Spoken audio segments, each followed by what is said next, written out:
मैं संतोष शर्मा आप सबों का स्वागत करता हूं आपके YouTube चैनल में जिसका नाम है educational platform bye Santosh Sharma.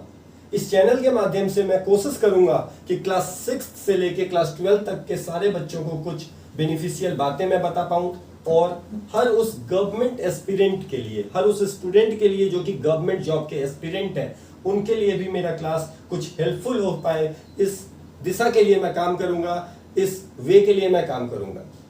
तो आज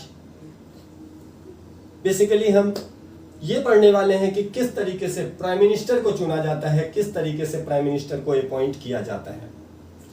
सबसे पहले मैं आपको प्राइम मिनिस्टर और प्रेसिडेंट में एक लाइन का कंपैरिजन एस्पेक्ट बता देता हूं। तो जैसा आपको पता है कि prime minister real head of the executive होते हैं, मतलब वो हेड ऑफ द गवर्नमेंट होते हैं और उन्हें डी फैक्टो कहा जाता है। डी फैक्टो मीन्स कि जो प्रैक्टिकली जो देखने को हमें मिलता है। दूसरी बात, अगर हम इस तरीके से प्रेसिडेंट को कंपेयर करके देखें तो वो हमारे कंट्री के नॉमिनल हेड होते हैं, वो हेड ऑफ द स्टेट होते हैं और उन्हें डी ज्यूरा कहा जाता है, मतलब in accordance with the law वो हाईएस्ट पोजीशन को ग्रैब करते हैं या फिर हाईएस्ट पोजीशन को होल्ड करते हैं। अब हम बात कर रहे हैं कि किस तरीके से प्राइम मिनिस्टर को चुना जाएगा।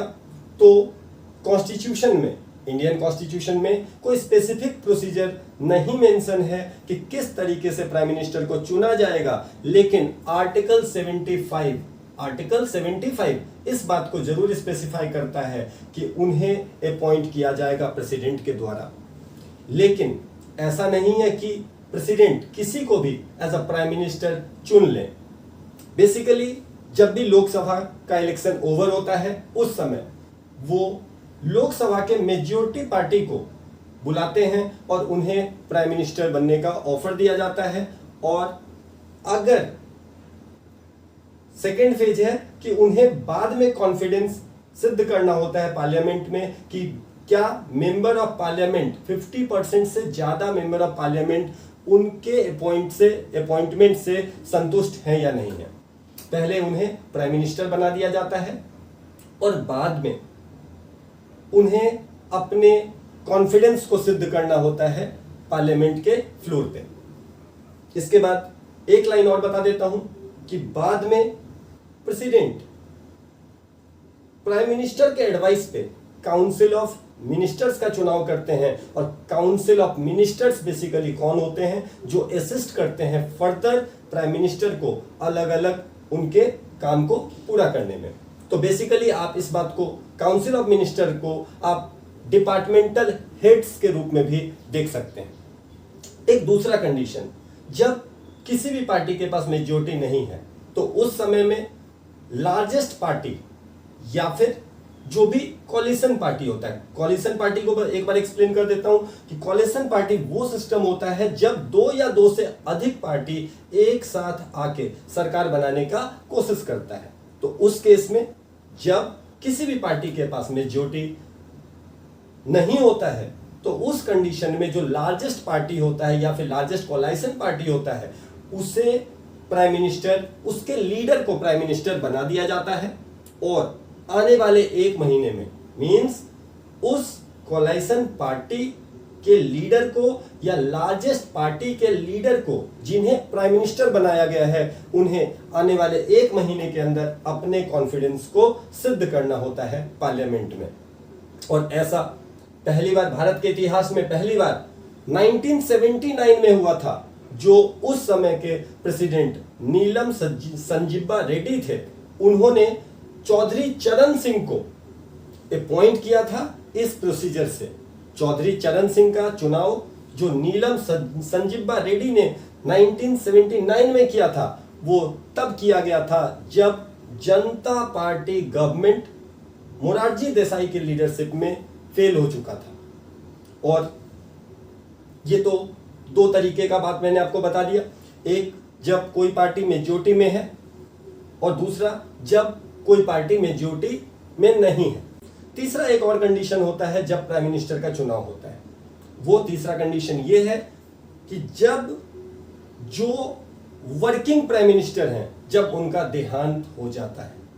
और ऐसा केस हमने पहली बार का मैं श्योर नहीं हूं, लेकिन ऐसा केस 1984 में देखा गया था, जब उस समय इंदिरा गांधी का अचानक से मौत हो गया था और राजीव गांधी को इस तरीके से प्राइम मिनिस्टर बनाया गया था।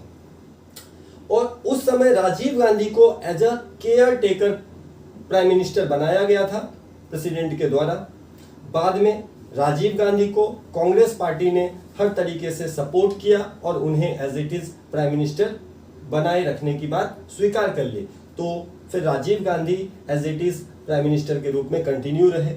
लेकिन इस डेथ के सिचुएशन में एक चीज और, एक कंडीशन और हो सकता है कि अगर प्रेसिडेंट उनको नहीं चुनते हैं और उससे पहले जिस भी पार्टी के एग्जिस्टिंग प्राइम मिनिस्टर थे जिनका डेथ हो गया, तो वो पार्टी किसी भी दूसरे मेंबर को, अपने पार्टी से किसी भी दूसरे मेंबर को एज अ प्राइम मिनिस्टर वो चुन सकते हैं। और उस कंडीशन में प्रेसिडेंट का जो रोल होता है in selection of the prime minister वो नल हो जाता है। वहां पे प्रेसिडेंट की कुछ भी मर्जी नहीं चलती है। 1980 में हाई कोर्ट ने इस बात को कहा कि प्रेसिडेंट किसी भी व्यक्ति को जो कि लोकसभा या राज्यसभा के मेंबर है, उन्हें पहले प्राइम मिनिस्टर बनाया जा सकता है और बाद में उन्होंने क्या करना होता है, उन्होंने बाद में अपने मेजॉरिटी को, अपने कॉन्फिडेंस को प्रूफ करना होता है पार्लियामेंट में। 1980 में हाई कोर्ट ने यह बोला कि प्रेसिडेंट किसी भी मेंबर ऑफ पार्लियामेंट को एज अ प्राइम मिनिस्टर चुन सकते हैं, अपॉइंट कर सकते हैं और उन्हें एक रीजनेबल पीरियड के अंदर अपने कॉन्फिडेंस को प्रूफ करना होगा पार्लियामेंट में।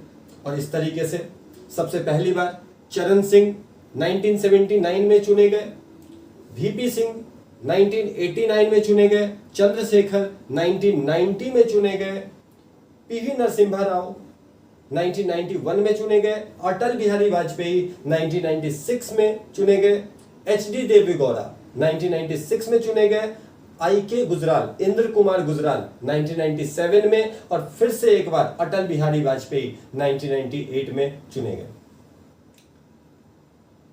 इसके बाद 1997 में सुप्रीम कोर्ट ने ये स्टेटमेंट दिया कि अगर कोई व्यक्ति किसी भी हाउस का मेंबर नहीं है, दैट मीन्स ना वो राज्यसभा का मेंबर है और ना ही वो लोकसभा का मेंबर है, तो भी उसे प्राइम मिनिस्टर बनाया जा सकता है। लेकिन 6 महीने के अंदर अंदर उन्हें आइदर लोकसभा को ज्वाइन करना होगा या फिर राज्यसभा को ज्वाइन करना होगा, अदरवाइज उनका प्राइम मिनिस्टरशिप सीज हो जाएगा। दैट मीन्स वो प्राइम मिनिस्टर के पद से हटा दिए जाएंगे। एक बात और कि अभी तक भारत के आजादी इतिहास में 3 प्राइम मिनिस्टर ऐसे हुए जो राज्यसभा के मेंबर रहे। तो इंदिरा गांधी 1996 में चुनी गई थी, इनके बारे में बता दूं, ये पहले प्रधानमंत्री बनी थी, पीएम बनी थी और बाद में ये राज्यसभा की मेंबर बनी थी। एचडी देवेगौड़ा 1996 में, मनमोहन सिंह ईयर 2004 में।